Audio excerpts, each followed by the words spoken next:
शिव तत्व है ये।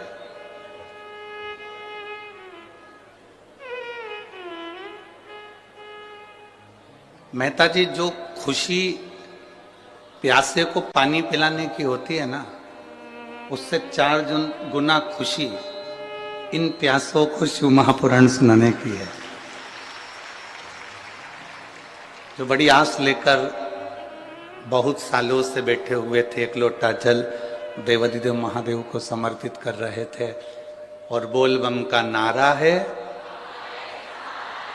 इतना धीमे से बोलोगे तो कल्याण तुम्हारा है।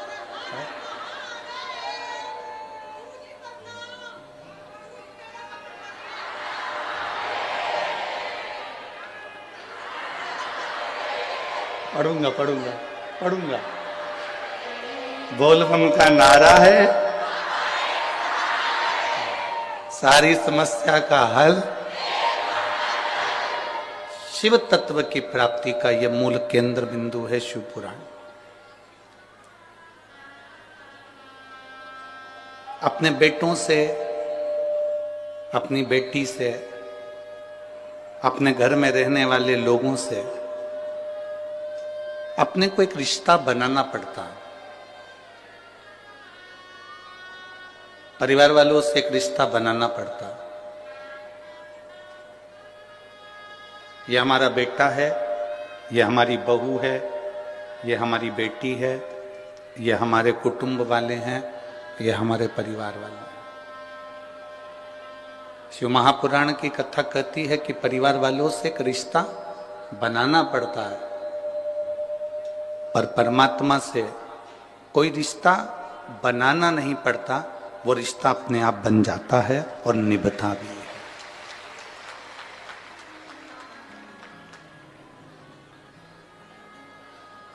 ब्रह्मा ब्रह्मलोक में रहते हैं,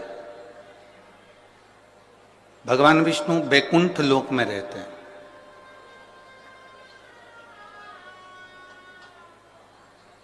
ब्रह्मा ब्रह्मलोक में है, भगवान विष्णु बैकुंठ लोक में है, और केवल एक देवाधिदेव महादेव जो ना ब्रह्मलोक में है, ना बैकुंठ लोक में है, ना इंद्र लोक में है, अपने भक्तों के दुख को दूर करने के लिए मृत्यु लोक में विराजमान है। इस पृथ्वी पर, इस भूमि पर, इस धरा पर है।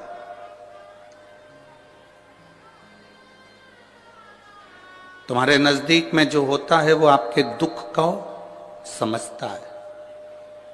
पत्नी को तकलीफ हुई तो पति उसके दुख को समझता है, पति को तकलीफ हुई तो पत्नी उसके दुख को समझती है, बेटे को तकलीफ हुई तो माँ उसके दुख को समझती है, बेटी को तकलीफ हुई तो बाप उसके दुख को समझता है, भाई को तकलीफ हुई तो भाई उसके दुख को समझता है।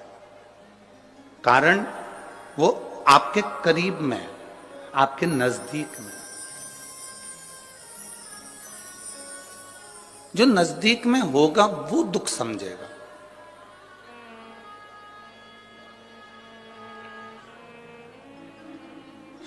भगवान भोलेनाथ, भगवान शिव हमारे नजदीक में। अगर हमको इतना सा भी दुख आता है और हम एक लोटा जल लेकर महादेव के मंदिर में पहुंच जाते हैं, वो आपके जल की दशा को देख। सुदामा जी गए तो सुदामा जी ने नहीं कहा कि मैं भूखा रह रहा हूं, मेरा परिवार भूखा है, मेरे बच्चे भूखे हैं,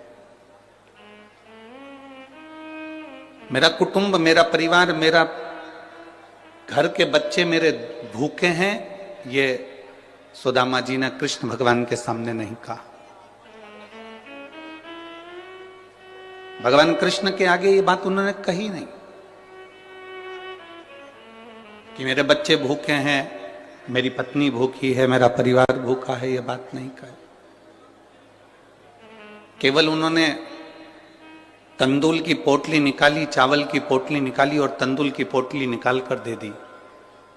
और तंदूल की जो पोटली भगवान कृष्ण ने ली, उसमें से तंदूल जब निकाले और उन तंदूल को मेरे भगवान कृष्ण ने अपने मुख में लिया, उतनी देर में पहचान गए कि सुदामा का दुख कितना है, सुदामा के हृदय में तकलीफ कितनी है, सुदामा के हृदय में कष्ट कितना है।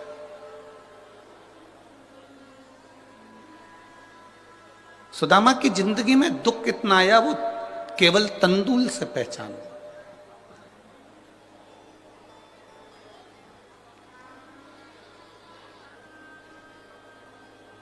आपको जाकर देवाधिदेव महादेव के सामने ये नहीं कहना है कि मेरा दुख कितना है।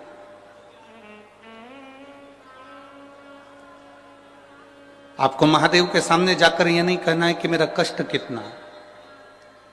आपको तो महादेव के मंदिर में जब जाएं, भगवान शिव के मंदिर में जब जाएं, एक लोटा जल लेकर, जब अपने घर का पानी लेकर, घर का जल लेकर, मंदिर का जल नहीं, घर का जल लेकर जब आप देवाधिदेव महादेव के पास में पहुंचेंगे, भगवान शंकर को एक लोटा जल समर्पित करेंगे, तो महादेव उस जल से पहचान जाएंगे कि आपकी जिंदगी में तकलीफ क्या चल रही है, आपके जीवन में दुख क्या चल रहा है।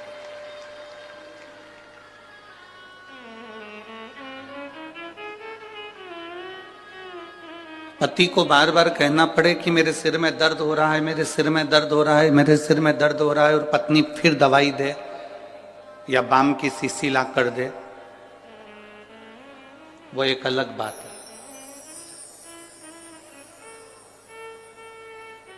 पति के सिर में दर्द हो, पति का चेहरा बता दे कि इसको क्या तकलीफ है, और पत्नी तुरंत दौड़कर पानी का गिलास लेकर आए या दवाई का बॉक्स, मेडिकल बॉक्स लेकर आए और अपने पति को पूछे कि लाओ मैं आपको कुछ दवाई दे दूं, आपका चेहरा अच्छा नहीं लग रहा है, आपका स्वरूप अच्छा नहीं लग रहा है, आज आपके चेहरे पर रौनक नहीं है, मुझे लगता है आज आपको कोई कष्ट है, आप कोई टेंशन में हो, डिप्रेशन में हो, आपका चेहरा बोल रहा है कि आपको कोई तकलीफ है, लाओ मैं तुम्हें कुछ दवाई दे दूं, कुछ गोली दे दूं, ग्लूकोज दे दूं, पानी दे दूं, कुछ नींबू पानी मंगा दूं, नारियल पानी बुलवा दूं। पति को कहना ना पड़े कि मेरे को ये तकलीफ है, और पत्नी मेडिकल का बॉक्स लेकर आ जाए और आपका चेहरा देखकर पहचान जाए कि आप तकलीफ में हो, तो समझ लेना कि पति और पत्नी का संबंध बड़ा प्रबल संबंध है। वो जान गई कि चेहरे से कि मुझे तकलीफ क्या है। उसी तरह महादेव के मंदिर में आप जब एक लोटा जल लेकर शिव के मंदिर में बस केवल उसकी दरवाजे पर पहुंचो, और मंदिर में जब आप एक लोटा जल चढ़ाओ, आपके हाथ के जल चढ़ते से महादेव पहचान जाए कि इसको तकलीफ क्या है, तो समझ लेना तुम्हारी भक्ति प्रबल हो गई, तुम्हारा विश्वास दृढ़ हो गया, तुम्हारा भरोसा पक्का हो गया।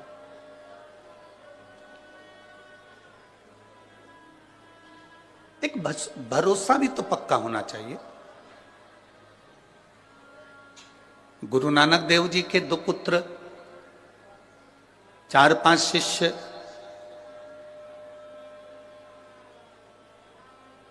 ऐसा नहीं कि गुरु नानक देव जी के लिए सब ठीक नहीं थे, सब श्रेष्ठ थे। गुरु नानक देव जी ने तो हर पंक्ति में यह बात कही है कि सब में रब को देखो, साइया सब में समाया।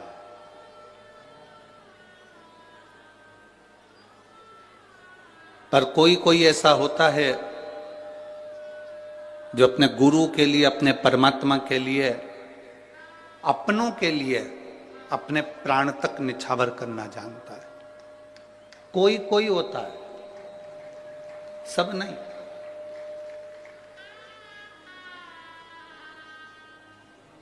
पड़ोसी तुम्हारे बन सकते हैं,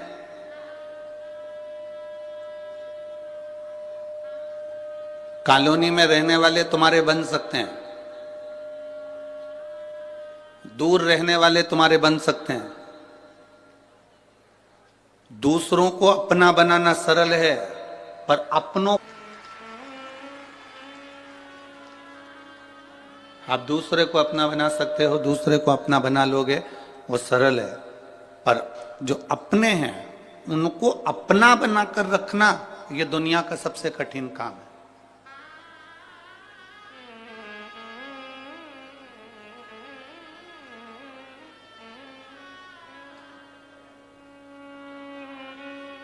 भगवान नारायण की माता लक्ष्मी, आप में से कितने लोग हैं जो तिरुपति गए?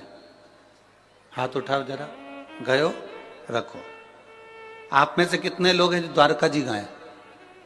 ठीक है, रखिए। आप में से कितने लोग हैं जो कभी पंढरपुर गए हो? कभी गए हो? रखिए। आप में से कितने लोग हैं जो बद्रीनाथ गए हो? ठीक है। बद्रीनाथ के मंदिर में, बद्रीनाथ जी के पास में लक्ष्मी जी बैठी हैं क्या? अरे बोलो तो जम के। नहीं। द्वारकाधीश में, द्वारकाधीश के पास में रुक्मणी जी बैठी हैं क्या? द्वारकाधीश के नजदीक में? नहीं। पंढरपुर में हरि विठल जी के पास में रुक्मणी जी बैठी हैं क्या? नहीं। तिरुपति में नारायण के पास में लक्ष्मी जी बैठी हैं क्या? नहीं।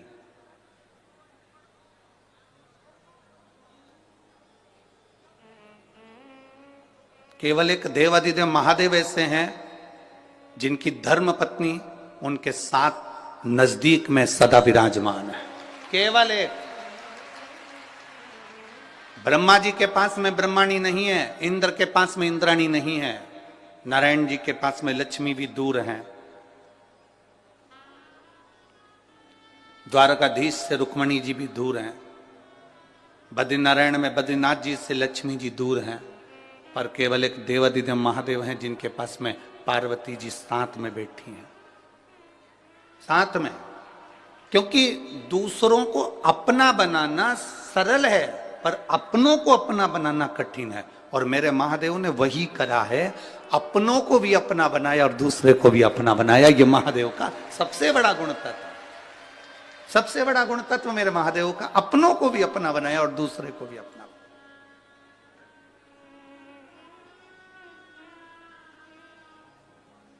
एक बार गुरु नानक देव जी जा रहे थे, उनके सारे शिष्य उनके साथ, उनके पुत्र उनके साथ में थे। एक बहुत गंदा सा एक तालाब देखा गुरु नानक देव जी ने और सोचा कि आज अपने शिष्यों की, अपने पुत्रों की थोड़ी सी परीक्षा ली जाए।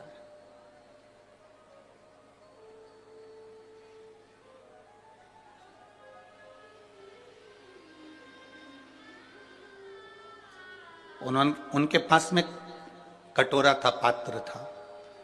उस कटोरे को गुरु नानक देव जी ने उस गंदे तालाब में फेंक दिया। बैठ गए, सब आए, सारे शिष्यों से कहा कि मेरा कटोरा इस गंदे नाले, इस गंदे तालाब में गिर गया है, कोई निकाल के ला दो। पुत्रों ने भी मना कर दिया, चले गए। शिष्य भी चले जा रहे हैं। केवल एक गुरु नानक देव जी का एक शिष्य लहना ऐसा था, उस लहना ने जब देखा और गुरु नानक देव जी ने कहा कि गुरुदेव आप बैठे हो? हाँ। क्यों? मेरा कटोरा इस गंदे तालाब में गिर गया। अभी कोई निकल कर नहीं गए क्या? सब गए। मेरे बेटे भी निकल कर गए, मेरे शिष्य भी निकल कर गए, पर कोई गंदे तालाब में कूदने को तैयार नहीं। लहना ने कहा गुरुदेव आपको कटोरा चाहिए? हाँ। लहना ने एक बार भी कुछ बात नहीं करी और लहना कूद गया उस गंदे तालाब में और कटोरा निकाल कर अपने गुरुजी को हाथ में लाकर दे दिया। गुरुदेव ये कटोरा। गुरु नानक देव जी ने कहा कि तूने ये नहीं पूछा कि कटोरा गिरा कैसे? कटोरा गया कैसे? तूने एक बार भी नहीं पूछा कि ये कटोरा गिरा कैसे, गया कैसे, गंदे तालाब में पड़ा कैसे? गुरुदेव आपने कह दिया ना कि कटोरा बस तालाब में गिर गया। अगर शिव का वचन, शिव महापुराण के शब्दों पर, गुरु के शब्दों पर यदि एक विश्वास पक्का है, तो फिर उस विश्वास पर अगर तुम चल दिए तो ये निश्चित है कि एक ना एक दिन गुरु की और शिव की कृपा जब बन गई तो जिंदगी में अपनी हाल हो ही जाओ। फिर आपको निहाल होने में कोई दिक्कत नहीं है।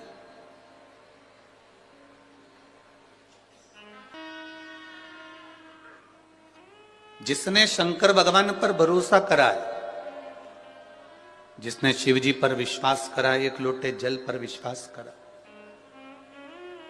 उसका हाथ मेरे देवाधिदेव महादेव ने पकड़ लिया। मेरे शंभू ने उसका हाथ पकड़ लिया। एक जरा से कटोरे से गुरु नानक देव जी ने यह अंदाजा लगा लिया था कि मेरे सिंहासन पर, मेरी गादी पर, मेरी जगह पर, मेरे इस सुख को कौन जान सकता है, कौन पहचान सकता है। अपने बेटों को वो पद नहीं मिला, गुरु नानक देव जी के पुत्रों को वो पद नहीं मिला, अन्य शिष्यों को वो पद नहीं मिला जो लहना को मिला, जो लहना के पास प्राप्त हुआ।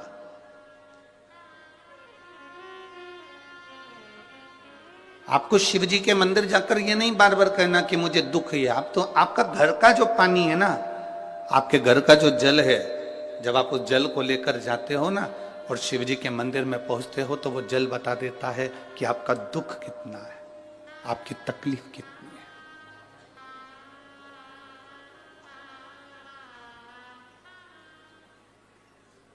आरओ लगाने वाले को आप एक बार अपने घर पर बुलाना। आया आपके घर पे कभी आरओ लगाने वाला? आरओ का पानी, आरओ का जो मशीन लगाने वाला आपके घर पर आया होगा, सबसे पहले वो पानी की जांच करता है। बोलो री जीजियों, ओ बटिंडा वाली, और जितने मेरे जीजा बैठे हैं वो भी बोलो सही है कि गलत है। आरओ लगाने वाले को आप अपने घर पर बुलाएंगे तो पहले वो पानी की जांच करेगा, इसमें खार कितना है, मिट्टी कितनी है, कितना क्लीन है, वो जांचेगा। फिर कहेगा कि मशीन लगा तो दे रहे हैं परंतु इसका जो फिल्टर है वो हर 15 दिन में खराब हो जाएगा, क्योंकि इसमें मिट्टी ज्यादा है और खार ज्यादा। तुम्हारा महीने का खर्चा तो जरूर होगा पर पानी क्लीन हो जाएगा। तुमने कहा साहब लगा दो, एक मशीन आरओ की लगाओ, हमारा ये पानी क्लीन होना चाहिए, पीने के लायक हो जाए।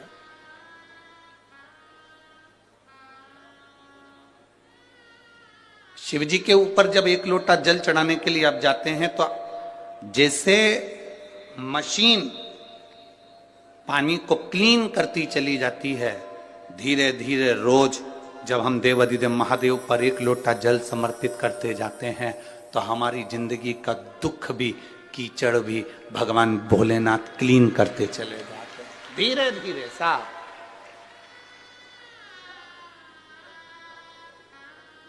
और मैंने तेरे ही भरोसे बाबा, तेरे ही भरोसे हवा बिच उड़ती जावांगी, बाबा डोर हंतो छड़ी में कटी जावांगी, भोले मैं तेरी पतंग, शंभू मैं तेरी पतंग, हवा बिच